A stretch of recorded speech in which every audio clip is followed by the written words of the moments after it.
A deep, dark night sky, adorned with shining silver stars and a magnificently roughened-up moon from the impact of the countless asteroids that have collided with it since its conception from within the Earth's core, stood witness to the bright yellow, roaring and groaning classic American muscle with white leather interiors, in which Freddie Khan and I, Akash Parker, sported our semi-automatic weapons, sunglasses despite the night time, and somber expressions with our arms resting on the sills of the open windows next to us. With the wind in our hair, we were speeding down the winding gravel roads of an Italian-looking winery, but it could just as well have been someplace in Mexico or Chile. Nashik, perhaps. I needed more information. Freddie didn't need a map. He seemed to know the roads well. Odd. I couldn't remember ever having been here before, and yet the lights, the color of the sky, and the winding village roads all felt like familiar elements. Who the fuck is Freddie, though? Why do I know his name? It's a straightforward job, Freddie began, his eyes gazing into the distance almost detachedly while he maneuvered the vehicle at unnecessarily high speeds, narrowly avoiding collisions, nearly spinning out on every turn.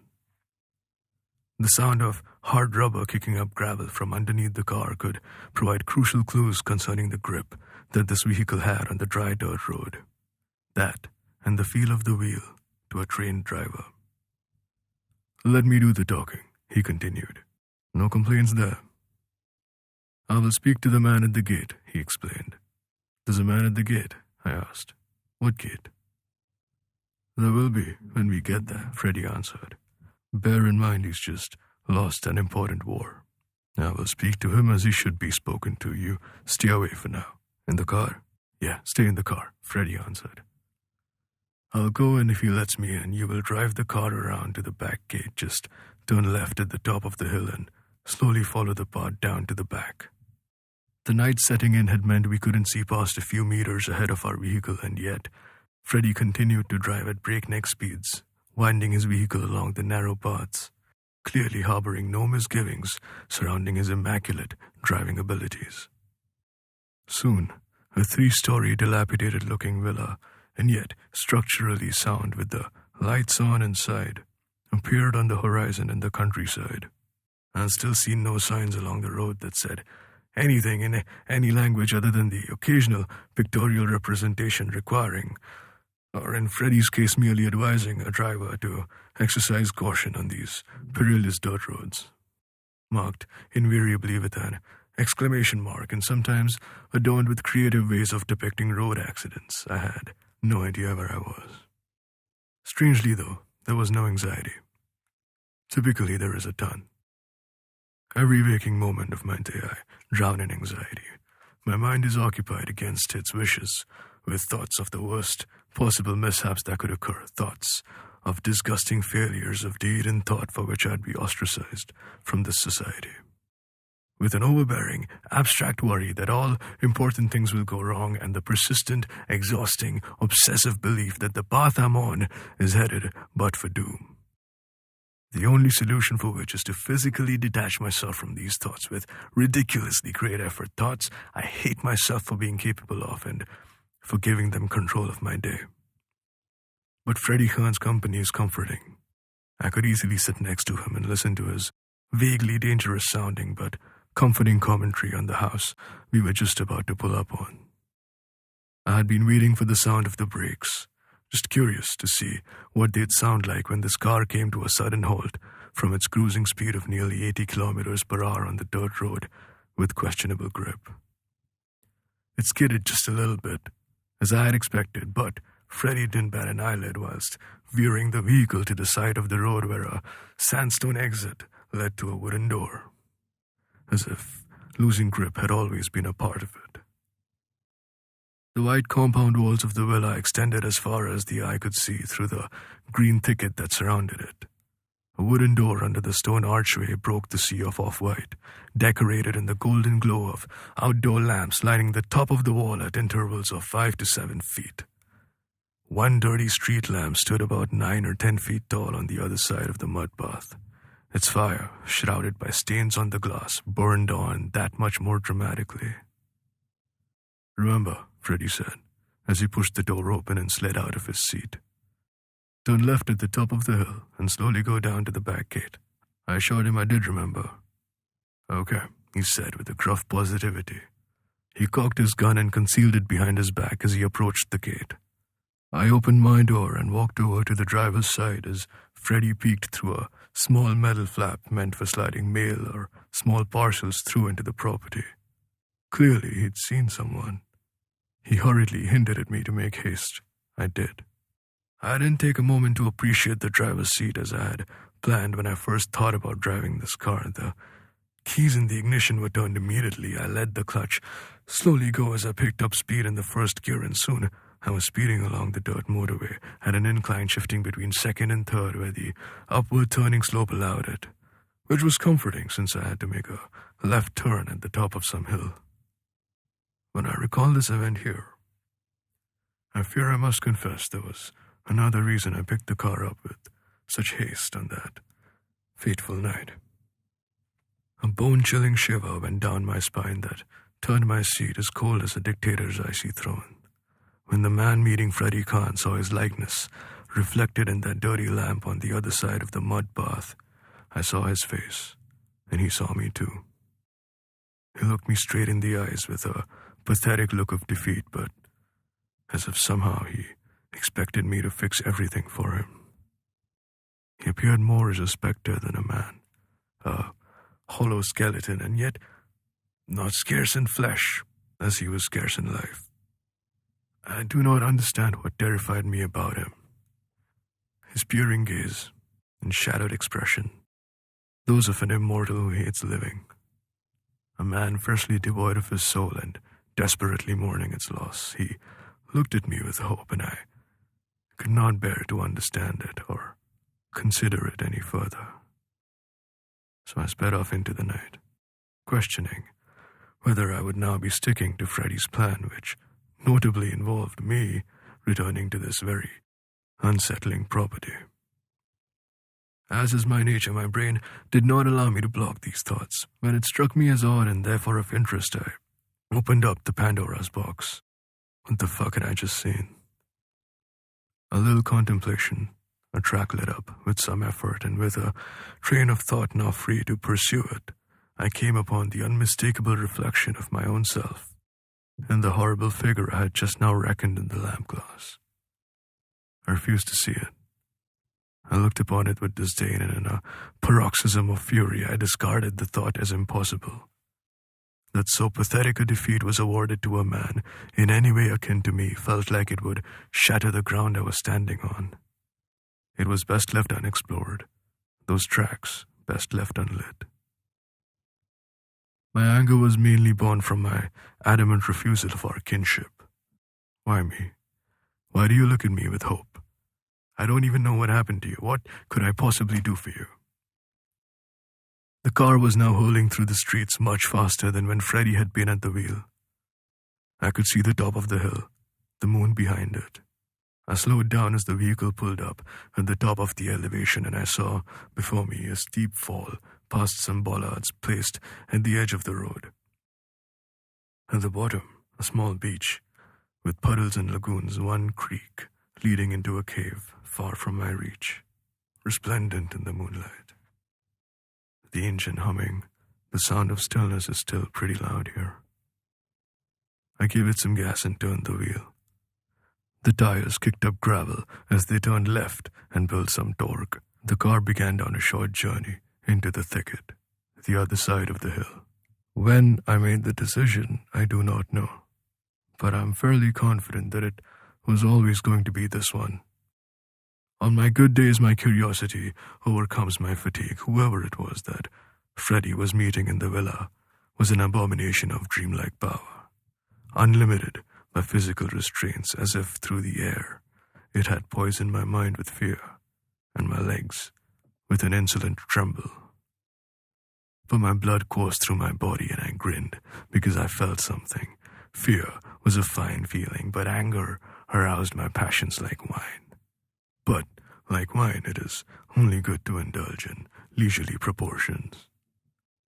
My curiosity certainly got the better of me, and I charged on in the facade of a warrior off to battle, perhaps with every intent to slay this fantastical beast in the poor shroud of a man had Freddy not already come here to do just that. I noticed a faint light in the distance, nothing in comparison to the brilliant headlights atop this breathing and humming beast I was riding. Still, in the forest around me, dark and concentrated like the vast blackness of the universe, anxiety pressed down upon my spirit, breathing down my neck from the shadows that I dare not look into. The back of the villa appeared on the horizon, and the little light drew closer. It stood atop an arched, waist-high door, very useless indeed, unless it were meant to protect from small foxes or whichever other animal enjoyed wine grapes around here. The lights on this side were off, but the faint glow of the lights from the other side lit the outline of the building, creating its dark silhouette. When I stopped my car, I realized I had hit the end of my instructions from Freddy. I looked around. It was beautiful there, breathtakingly so. I calculated my chances of ever laying my eyes upon that sickening figure with shimmering depth.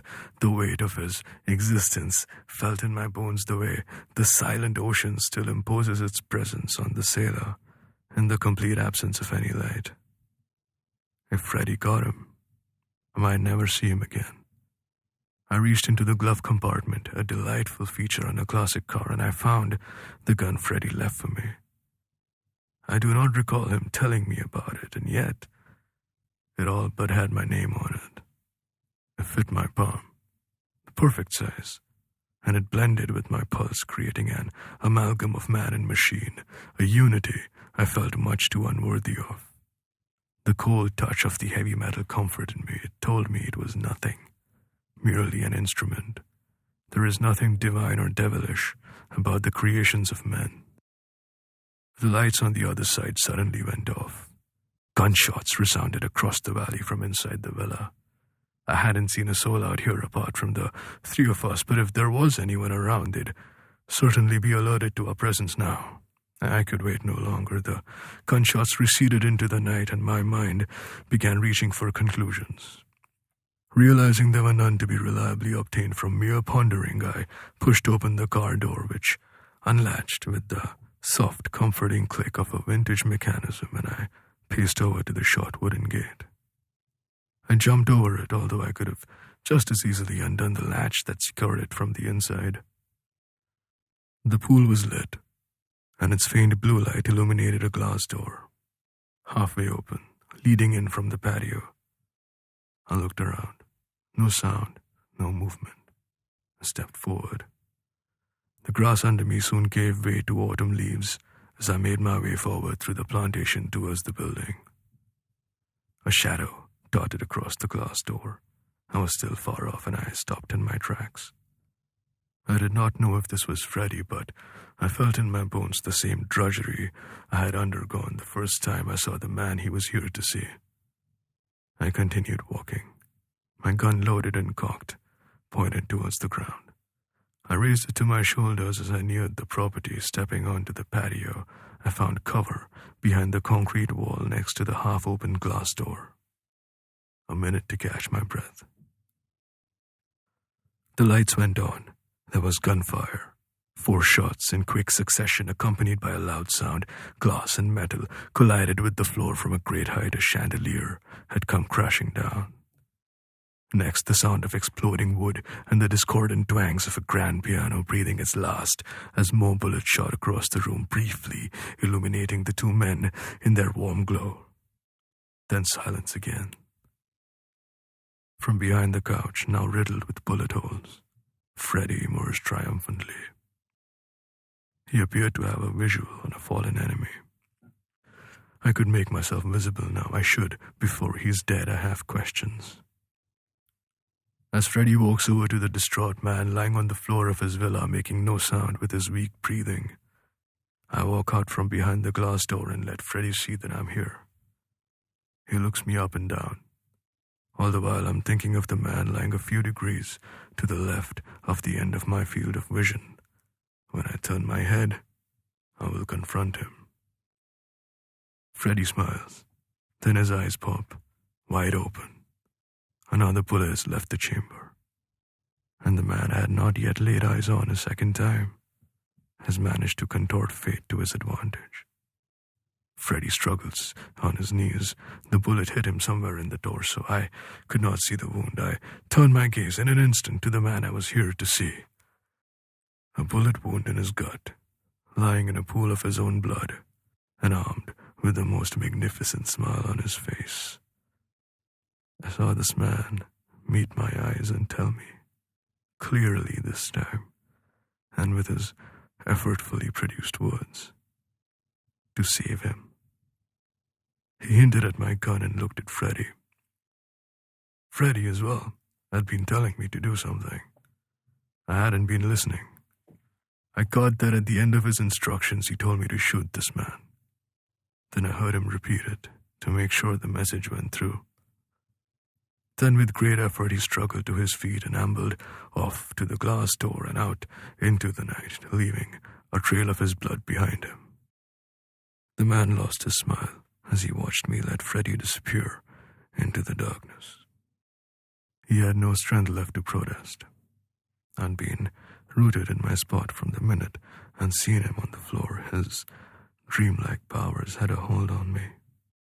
I felt horror and disgust. I was trapped. I could not move. The man was bleeding to his death anyway. Why did I have to shoot him? As I looked at his face, the life slowly draining from it, and recalled the things his failure had made me feel, I shot him. I remember his resignation in the moments that preceded this. Well, was the sight of him giving up far worse to behold than the sight of him in mortal despair? The weight in my bones suddenly increased tenfold, and a cold iron curtain descended on my senses and awareness. In my heart I felt tainted with a regret I'd never be able to wash off. This hadn't to do with the fact of murder, but everything to do with who the victim was. On the floor before me lay a man. I still couldn't describe any discerning features to him other than his foreboding presence in every cell of my body. He was dead now, and yet my condition was getting worse. Tears rolled down my eyes as a deep sense of shame overtook me. Who did I let down? I dare not ask. Just sit in the realization that you fucked up came the answer. What is this unfathomable sadness where no light reaches? What can so immediately put you beyond human reproach? I felt my soul leave my body. The more I thought, the less I became. I heard the screech of car tires outside the front gate. I panicked. Dead body, gun in my hand. I did not wait to find out what this country did to those suspected of murder. In my stupor, lost in the mires of my own mind, any train of thought now hopelessly derailed, I ran without direction. Then I came across a door in the white compound walls of the villa, which extended as far as the eye could see through the green thicket that surrounded it. The wooden door under the stone archway broke the sea of off-white, decorated in the golden glow of outdoor lamps lining the top of the wall at intervals of 5 to 7 feet. There was a little metal flap in it. It swung open, eyes looking straight at me, with recognition in them. The man behind the door looked away for just a moment and signaled for his partner to hurry up. Then he hinted at me to come open this door. He looked at me kindly. In my state, I only saw in his face what he showed me through the little flap. As I turned the knob, for the briefest moment, I saw his partner sitting in the car in the reflection of an old street lamp on the other side of that road. I can't tell if he's seen me, but before I get a good look, he speeds off into the night as if some mad fear has suddenly struck him. The man at the gate walked in, Freddy Khan. No bullet wound anywhere on him. With a smile and his loaded gun, he led me back into the villa. No remaining signs of a struggle inside. The chandelier and piano in perfect condition. The body. The last thing I wanted to see. I had the good fortune of not having to see it, because that too was gone. Along with the bullet holes in the walls and the furniture, nothing even slightly askew, mirrors were everywhere, and it took me no more than a second to see my foul self in 4 of them at the same time. On the 3 surfaces of a beveled corner behind the sofa, and on the ceiling when I turned my head up just to get a better look at what I was seeing. Dread stormed my windpipes and my arteries like an aggressive sentient sludge. But I felt oddly at home inside my skin, slowly but unmistakably rotting. Try as I might, I couldn't get a better look. Surely that miserable thing in the mirror, that which looked like it had suffered ceaselessly for its entire hollow, brief and yet unending existence, that thing not as scarce in flesh as it was scarce in life that I saw in the mirror, surely that couldn't be. Slowly the grim realization dawned on me. In the absence of the sound of the engine, I could finally hear the ocean. Now what? I asked. Now we wait for my partner, Freddie said, looking at his watch.